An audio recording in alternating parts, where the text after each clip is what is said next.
The world is unpredictable, and survival is never guaranteed. Today, we're diving deep into three extreme scenarios to explore what would really happen if these disasters struck, and whether you'd stand a chance. From freezing temperatures to a flooded Earth, we'll break down the facts and test your survival instincts. Imagine a world where the temperature permanently drops to minus 50 degrees Celsius. This is more than just uncomfortable. It's life-threatening.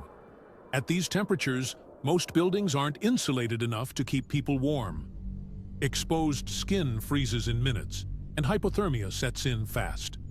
But what would happen globally? Let's break it down. Energy crisis. Heating systems would need to run constantly, leading to massive energy shortages. Even nations with strong infrastructure, like Sweden or Canada, would struggle to maintain power grids. Food supply collapse. Crops can't grow in this climate, and livestock would die off without heated shelters. Global food production would plummet, leading to famine. The average person, especially in warmer climates, would only last hours to days without preparation. For those in well-insulated shelters with stockpiles of food and fuel, survival could stretch into months, but society would collapse within weeks as resources run out. Next, let's consider this nightmare scenario. The water levels rise until all land disappears. Could humanity adapt to living on water? Historical parallels. This isn't entirely far-fetched.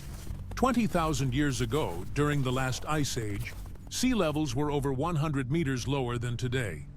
If the polar ice caps melted entirely, we'd see a rise of up to 70 meters. Enough to submerge most major cities. Immediate effects. Coastal regions would be the first to go. Billions of people would be displaced within days, creating global chaos. Survival would depend on finding or building floating habitats. Rainwater collection and fishing would become essential, but saltwater contamination and lack of medical supplies would be constant threats. For most people, survival would last days or weeks. For the lucky few on well-equipped boats or floating cities, months to years, but it would be a harsh and isolated existence. Finally, let's imagine this. One day, everyone stops working. No doctors, no farmers, no engineers. How long could civilization hold together? Critical systems fail first. Water treatment plants, power grids, and hospitals would shut down within days. Cities would become uninhabitable as waste piles up and clean water becomes scarce. Food supply collapse. Supermarkets rely on constant deliveries, and most stores would run out of food within 3 days.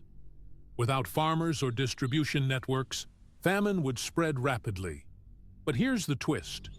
In small, self-sufficient communities, think farms or eco-villages, people could survive for months or even years. The question is whether humanity could reorganize into smaller, cooperative groups to rebuild society, or if chaos would take over entirely. Each of these scenarios pushes humanity to the brink. Some might survive with preparation, but most of us would struggle to adapt. Which scenario do you think you'd handle best? Let us know in the comments, and don't forget to like, subscribe, and hit the bell for more in-depth explorations. Until next time, stay curious and stay prepared.